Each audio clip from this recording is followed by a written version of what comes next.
Tout le monde voulait y croire. Deux regards, un sourire, une scène devenue légende. Depuis 1990, Julia Roberts et Richard Gere incarnaient, aux yeux de la planète entière, le couple idéal. Pretty Woman n'était pas qu'un film, c'était une promesse romantique que des millions de spectateurs avaient gravée dans leur mémoire. Mais que se passe-t-il quand le mythe dépasse la vérité? Quand l'alchimie à l'écran devient une prison émotionnelle hors champ? Julia Roberts a attendu plus de 30 ans avant de parler, de dire que non, ils n'étaient jamais tombés amoureux, que la vraie histoire, plus sobre, plus humaine, n'intéressait personne. Pourquoi la presse s'est-elle acharnée à entretenir un fantasme? Pourquoi a-t-on refusé de la voir vieillir, aimer, changer? Et surtout, qu'a-t-elle perdu en chemin en acceptant de rester pour toujours la Pretty Woman de quelqu'un d'autre? À la fin des années 1980, Hollywood cherche une nouvelle muse. Les stars masculines sont déjà bien installées, Robert Redford vieillit avec élégance, Tom Cruise incarne la fougue, Kevin Costner la droiture. Mais l'industrie a besoin d'un visage féminin qui bouscule, d'un sourire capable d'embraser les écrans. C'est dans ce vide que Julia Roberts apparaît. Encore inconnue, les cheveux en cascade et la voix un peu rauque. Elle n'a pas 23 ans quand elle est choisie pour remplacer Meg Ryan dans un projet bancal de comédie romantique, une histoire de prostituée à Beverly Hills censée finir mal. Le film s'appelle alors 3000 et personne n'y croit vraiment. De l'autre côté du plateau, Richard Gere, 40 ans, est en plein questionnement. Sa carrière, lancée avec fracas grâce à American Gigolo, ralentit. Il refuse des dizaines de scripts. Quand le scénario de Pretty Woman arrive sur sa table, il hésite. C'est Gary Marshall, le réalisateur, qui voit ce que les autres ne perçoivent pas encore. Un duo inattendu mais magnétique. Lorsqu'il réunit Julia et Richard pour une lecture improvisée, un miracle se produit. Ils se regardent, rient, s'écoutent. Marshall racontera plus tard que ce moment fut électrique, presque irréel. Mais ce que la caméra capte ce jour-là dépasse le simple jeu d'acteur. Il y a une connexion indéniable, pas sentimentale mais rythmique. Une manière de se répondre, de se comprendre, comme si deux instruments différents jouaient enfin la même partition. Richard Gere acceptera le rôle sur le champ. Julia Roberts, elle, voit sa vie basculer. Quand Pretty Woman sort en mars 1990, le monde n'est pas prêt à ce qui va suivre. Le film, au départ prévu comme une tragédie sociale, devient une success story ultra glamour. C'est un phénomène. Des affiches envahissent les rues. La chanson d'ouverture, Oh Pretty Woman, tourne en boucle à la radio. Julia devient la nouvelle America's Sweetheart. Richard, l'homme que toutes les femmes rêvent d'épouser. Et ensemble, ils forment un couple idéal, mais seulement à l'écran. Dès les premières avant-premières, les journalistes demandent « Êtes-vous amoureux dans la vraie vie ?» Les deux sourient, esquivent, plaisantent. Julia, jeune et encore fragile médiatiquement, se réfugie dans des réponses vagues. Richard, plus expérimenté, impose un calme rassurant. Il la protège en interview, prend sa défense face aux questions insistantes, et cela ne fait qu'alimenter la rumeur. Les magazines People s'emballent. Un couple né sur les plateaux, une romance à Hollywood, la vraie histoire de Pretty Woman, titrent les unes. Pourtant, en coulisses, chacun mène sa propre vie. Julia enchaîne les films et les liaisons médiatisées, Richard, lui, reste discret, presque insaisissable. Mais aux yeux du public, ils sont ensemble, ils doivent l'être. La fiction a colonisé la réalité. Le piège se referme lentement. À chaque apparition publique commune, un gala, une remise de prix, une interview partagée, l'imaginaire collectif se réactive et les regards changent. On ne les interroge plus sur leur métier, mais sur ce qu'ils représentent. On exige de Julia de sourire comme Viviane, de regarder Richard avec tendresse, même 30 ans plus tard. Et lorsqu'ils acceptent de tourner à nouveau ensemble en 1999 dans Runaway Bride, l'attente devient écrasante. On ne veut pas les voir jouer, on veut les voir s'aimer. Mais l'amour n'est pas au rendez-vous. Il ne l'a jamais été. Et derrière les flashs, une autre histoire se joue. celle d'une femme qui cherche à exister hors d'un rôle, d'un homme qui refuse d'être un fantasme et d'un duo piégé dans une légende qu'ils n'ont jamais écrite. Quand Pretty Woman explose au box-office en 1990, Julia Roberts devient du jour au lendemain une superstar mondiale. Le film engrange plus de 460 millions de dollars, un record pour une comédie romantique de l'époque. Mais ce n'est pas seulement une réussite commerciale, c'est une révolution culturelle. Le personnage de Vivian Ward, pétillante, indomptable et profondément humaine, conquiert le cœur du public. Et surtout, son duo avec Edward Lewis, interprété par Richard Gere, semble trop parfait pour ne pas être réel. Les deux acteurs deviennent inséparables dans l'imaginaire collectif. Les affiches les montrent enlacés. Les journalistes les surnomment le couple doré de Hollywood. À chaque gala, chaque tapis rouge, le même rituel. Photographe, flash et la question insidieuse. Alors, vous êtes ensemble, n'est-ce pas? Julia Roberts, 23 ans à l'époque, tente de garder les pieds sur terre, mais l'ampleur du phénomène la dépasse. Elle découvre la violence douce du star system, celle qui ne crie pas mais exige. Être Julia Roberts ne suffit plus, elle doit incarner en permanence cette femme que le public a choisi d'aimer. Un sourire de travers, une distance mal interprétée avec Richard Gere et les rumeurs fusent. Pour Richard Gere, la situation est différente, mais tout aussi pesante. À 40 ans, il connaît déjà les rouages de Hollywood. Il admire Julia, la protège dans les médias, mais reste distant sur les questions personnelles. Il sait que le rêve doit rester intact et qu'un aveu trop honnête pourrait le briser. Alors il entretient, par omission, le fantasme. Les studios en profitent. Pretty Woman devient une marque. On vend des t-shirts, des tasses, des posters et même des circuits touristiques à Beverly Hills. Et Julia, malgré ses efforts pour évoluer en tant qu'actrice, se retrouve figée dans cette image d'icône romantique. Ses rôles dans Sleeping with the Enemy, The Pelican Brief ou Erin Brockovich montrent une femme complexe, combative. Mais à chaque promotion, la question revient. Et Richard Gere, vous vous parlez encore? Vous l'aimez encore? Le poids devient invisible mais constant. Même dans sa vie amoureuse, Julia sent la pression du public. Ses relations sont épiées, comparées, jugées à l'aune de l'alchimie parfaite qu'elle avait avec Richard. Certains médias vont jusqu'à qualifier ses petits amis de remplaçants, comme si aucun homme réel ne pouvait égaler l'amant fictif qu'on lui avait imposé. Le scandale atteint son paroxysme en 1999, quand Gary Marshall décide de réunir le duo mythique dans Runaway Bride. L'idée séduit, remettre à l'écran le couple le plus célèbre du cinéma romantique. Mais les temps ont changé. Julia a 32 ans, Richard en a 50. Les critiques sont mitigées et le public veut revivre la magie de 1990. On ne leur demande pas de jouer un nouveau rôle, mais de ressusciter une illusion. Sur le tournage, l'ambiance est cordiale, presque chaleureuse. Ils se connaissent, se respectent et leur complicité professionnelle est intacte. Mais en dehors des caméras, chacun repart de son côté. Julia, désormais plus affirmée, confie à un journaliste « Nous sommes amis et c'est tout, et c'est très bien comme ça ». Mais la citation est peu reprise, ce n'est pas ce que les lecteurs veulent entendre. Le plus cruel, c'est que même leur silence est interprété. Quand Julia évite une question sur Richard, on y voit une blessure. Quand Richard ne mentionne pas Julia dans une interview, on parle de froid. Et pendant ce temps, les deux continuent de porter un mythe qui ne leur appartient plus. Ce mythe, pourtant, n'était pas malveillant. Il est né d'un moment de grâce, d'un film magique, d'une rencontre cinématographique inégalée. Mais il s'est transformé en carcan.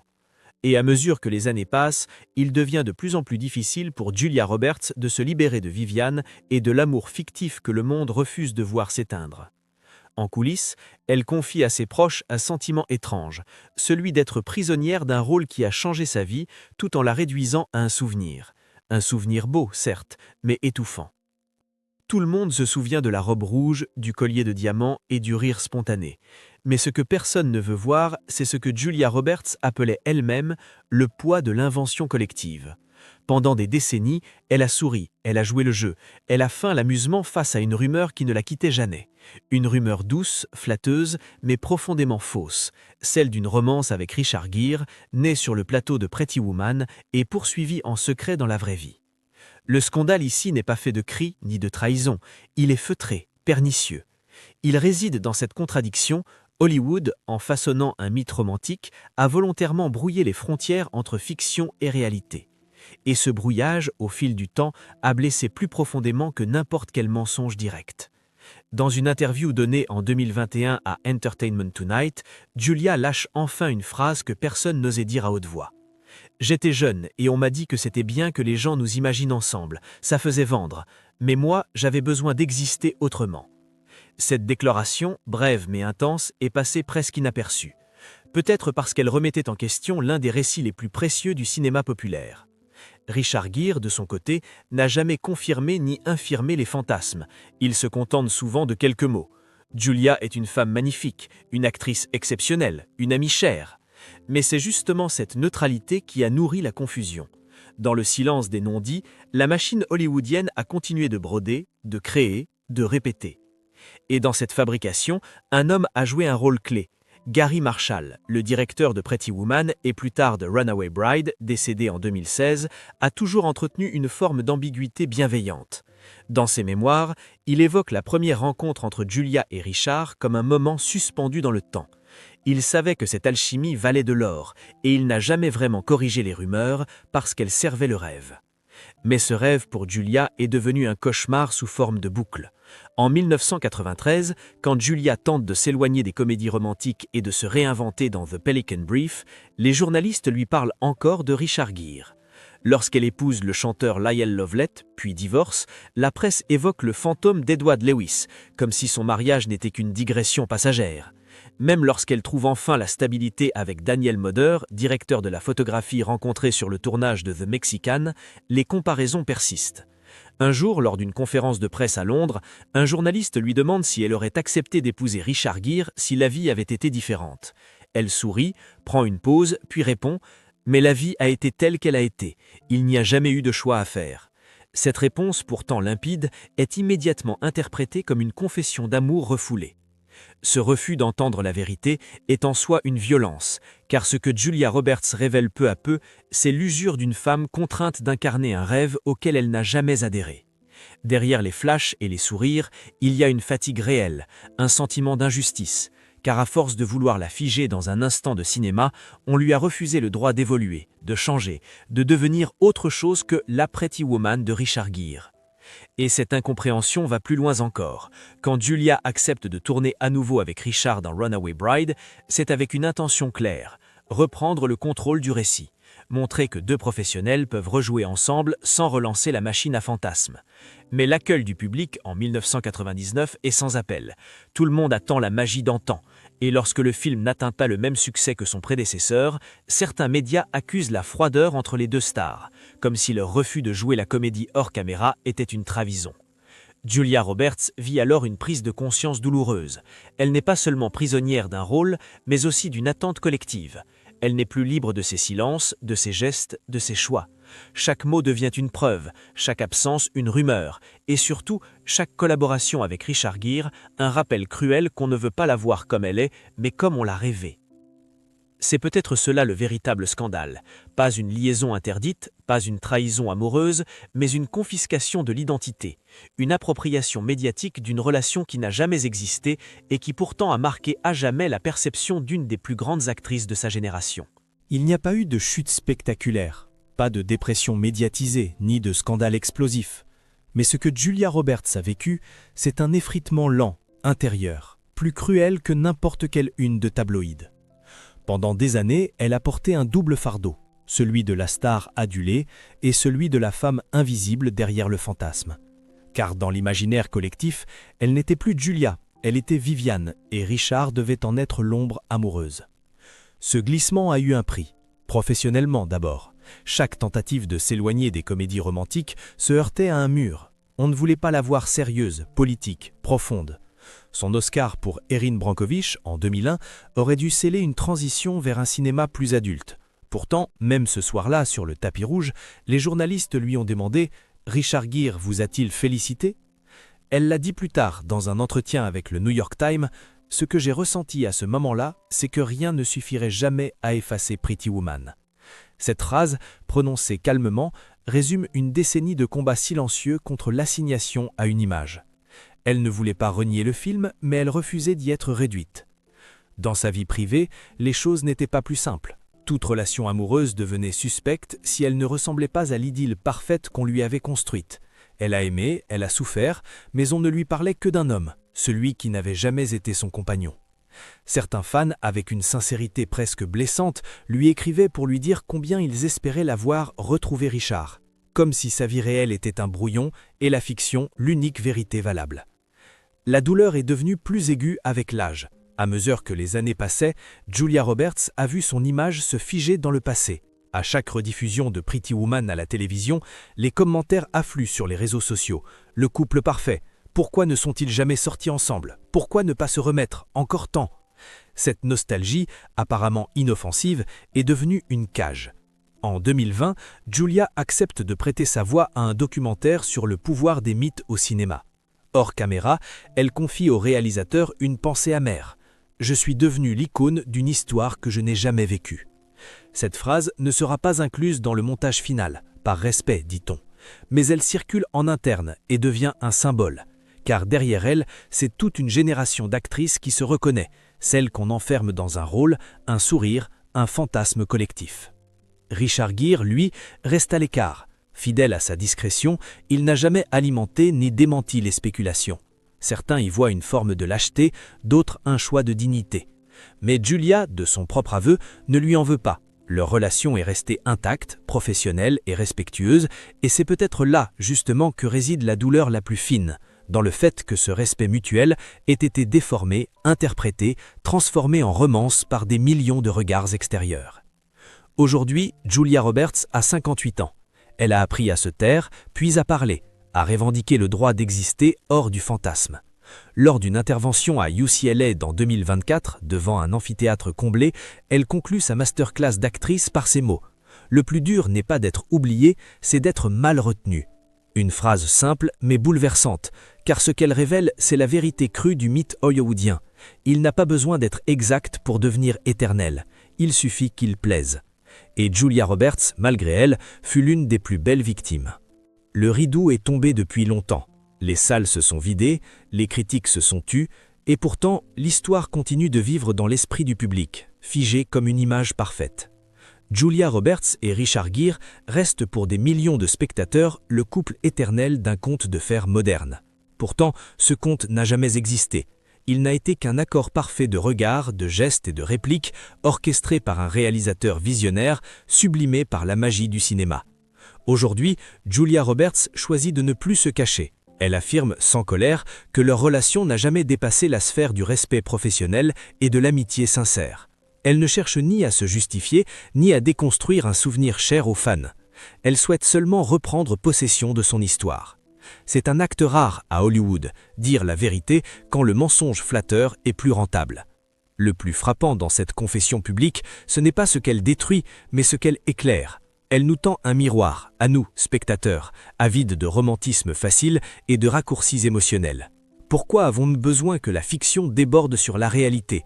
Pourquoi cette obsession à vouloir que les étoiles brillent aussi fort dans la vraie vie que sur un écran? Il est temps d'admettre que derrière les plus grandes histoires d'amour du cinéma, il y a souvent des artistes qui travaillent, doutent, s'écoutent, mais ne s'aiment pas forcément.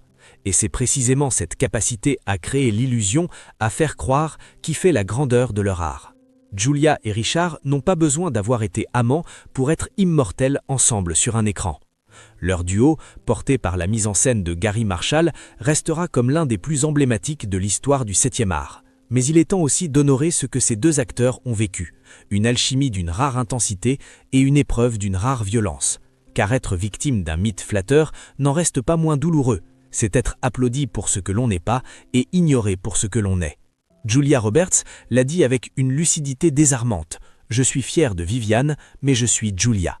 Et dans ce simple rappel, il y a toute la dignité d'une femme qui a passé sa vie à réconcilier l'icône et l'individu. Ce n'est pas un règlement de compte, c'est un cri doux mais ferme contre l'amnésie sélective d'Hollywood. Alors, la prochaine fois que vous reverrez Pretty Woman, souvenez-vous de ceci. La magie n'est pas dans l'histoire qu'on vous raconte, elle est dans ceux qui, un instant, ont su vous faire croire à l'amour avec un simple regard, et qui ensuite ont payé le prix du silence, de l'oubli ou pire encore, de la confusion entre vérité et fiction.